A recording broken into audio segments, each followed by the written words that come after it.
Alright, let me tell you something that's been bubbling in my mind for weeks. Imagine this, you're sitting in a stadium in Canton, Ohio, and suddenly, the air thickens with nostalgia. Not just for the game, but for the people who shaped it. Today, 5 legends are getting their gold jackets.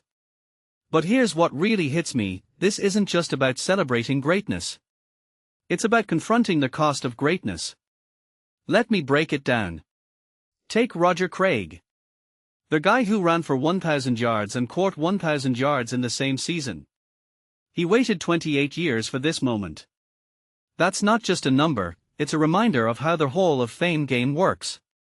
You can be a once-in-a-generation talent, but if the voters don't see your name on a ballot for decades, you're left wondering if the system even values what you did.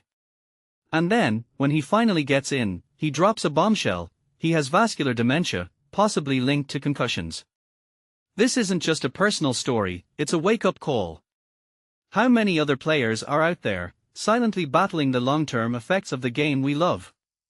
Craig's speech wasn't just about gratitude, it was a plea to future athletes to prioritize their health. That's heavy stuff. Now, let's talk about Luke Kuechly. At 35, he's the second youngest inductee ever. That's wild. Why? Because it's a sign of how the NFL is changing. Back in the 80s, players were often worn down by their late 20s. But now, with better training, nutrition, and maybe even a bit of luck, guys are staying sharp longer.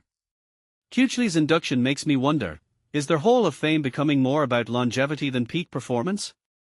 Or is it just that we're finally recognizing the value of sustained excellence over a career? Either way, it's a conversation we need to have. And then there's Adam Vinatieri, the all-time leading scorer. His speech: emotional, raw, and honestly, a little heartbreaking. When he thanked his parents, I could feel the weight of his journey. But here's what's fascinating, Vinatieri's story isn't just about kicking field goals.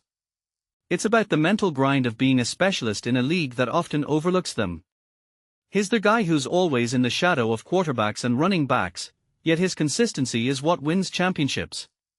That's the kind of nuance the Hall of Fame should celebrate more often. Let's not forget Larry Fitzgerald, the guy who thanked Chris Carter and Randy Moss in his speech.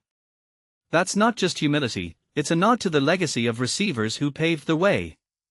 But what really stuck with me was his joke about learning nothing from Moss. It's a reminder that even legends have their own insecurities. Fitzgerald's journey is a masterclass in resilience, but it's also a testament to how the game evolves. He's a product of a different era, yet he adapted to stay relevant for 2 decades. That's not just skill, it's survival. And Drew Brees. Oh, Brees. The quarterback who redefined the position. But here's the thing, when he talked about what it means to be a QB, he didn't just list stats. He spoke about leadership, about being a quarterback in life, not just on the field.